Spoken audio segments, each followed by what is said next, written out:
pretty birdie girl.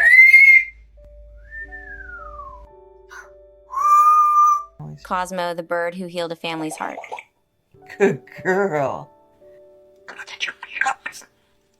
You don't go on there.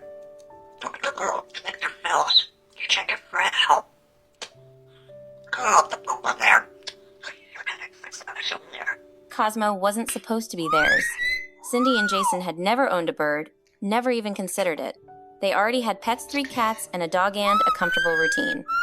But sometimes, life throws us into stories we didn't plan to write. And in this story, a gray parrot named Cosmo would become more than a pet. She would become family. What's your name? Mommy, what's your name? What's your name? Cosmo Bunny Parrot. C-O-S-O. Good girl. Kisses back to you. I love you. It began with a phone call. Jason's cousin called one day and asked a serious question. If something happens to me, will you take Cosmo?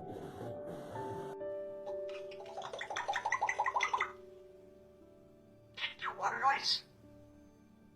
Cosmo was her African gray parrot.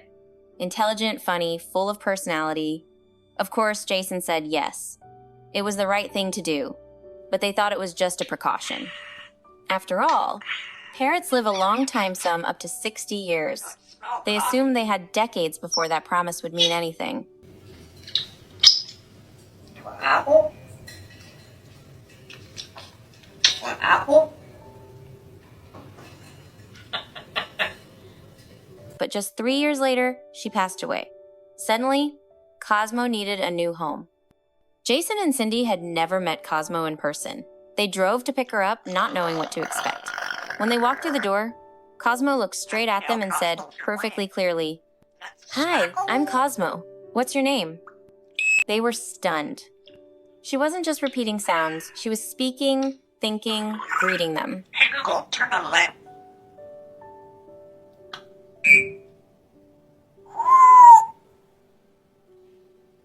The broad brings 2 naps.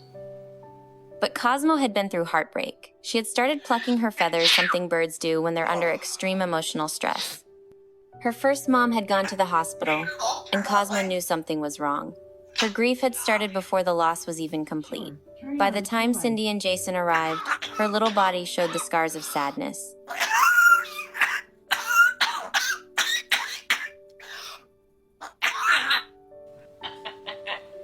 Girl, you love me? They brought her home, and nothing could have prepared them.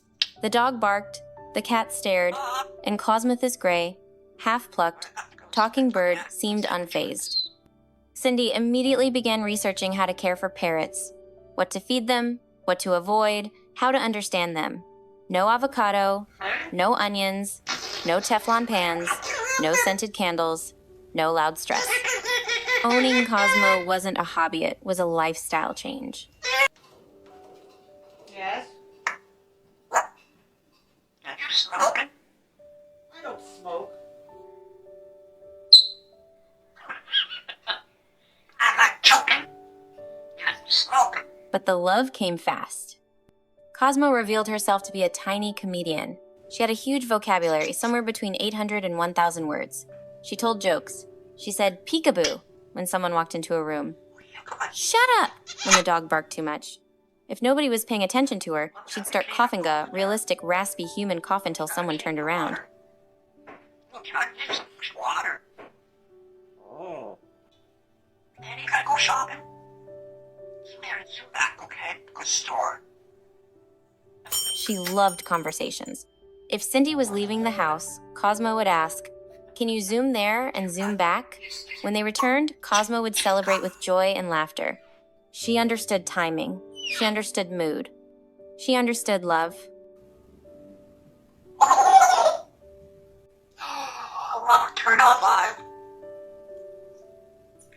Hey, good girl. Then, How about the one water day, drip noise? it became crystal clear how deep her Oh, empathy Mommy can't do ran. that one. Cindy had been Daddy can do that hospitalized for one. health issues. She returned home, exhausted and Do the water aching. drip noise. Cosmo was chewing on an almond dun of her favorite treats when she saw Cindy come in. Immediately, she dropped the almond. With a soft, deeply concerned voice, she asked, Are you okay, Mommy? Are you okay? Not a trick, not a parrot echo. A real, intentional question. You got any fresh water and you got poo-poo in there. Where? Mommy, hey, go turn on that. I can change your water if you got poo-poo in there. Oh, Last time I checked, you didn't have I'm sorry. Cosmo felt the shift in energy. She knew her human was hurting, and she responded with care. In that moment, something broke open. Cosmo wasn't just a rescued bird. She was a healer. A presence. A daughter. Welcome. Come on. Step up, kill-bastard. Over time, Cosmo settled into the family. Her feathers began growing back about 70% now. The vet says some plucking may remain forever. Trauma does that. It leaves invisible itches that never quite go away. But she's healthy. Her blood work is perfect. Her spirit, brighter than ever.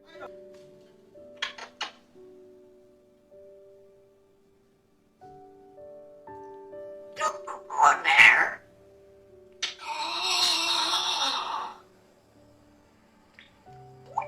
Cosmo sings when Jason plays guitar. She flirts with the cats and rolls her eyes at the dog. If Cindy wears a new shirt, Cosmo might ask, "What's that?" with the sass of a fashion critic. She plays favorites, loves mischief, and dances when no one's watching.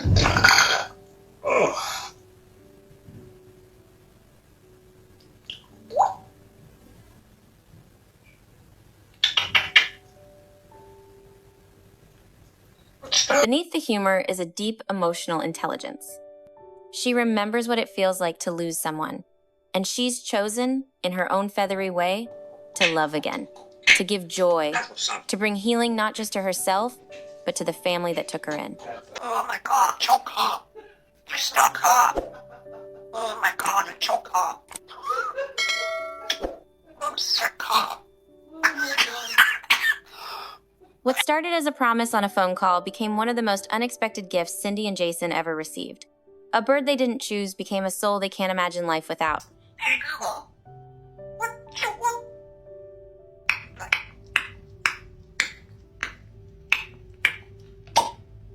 If Cosmo's story moved you, even in a small way, consider giving it a like or sharing it with someone who understands the power of animal love. And if you want to hear more real stories like this about connection, recovery, and the beautiful way animals find us, consider subscribing. Because sometimes, the ones who save us come with feathers.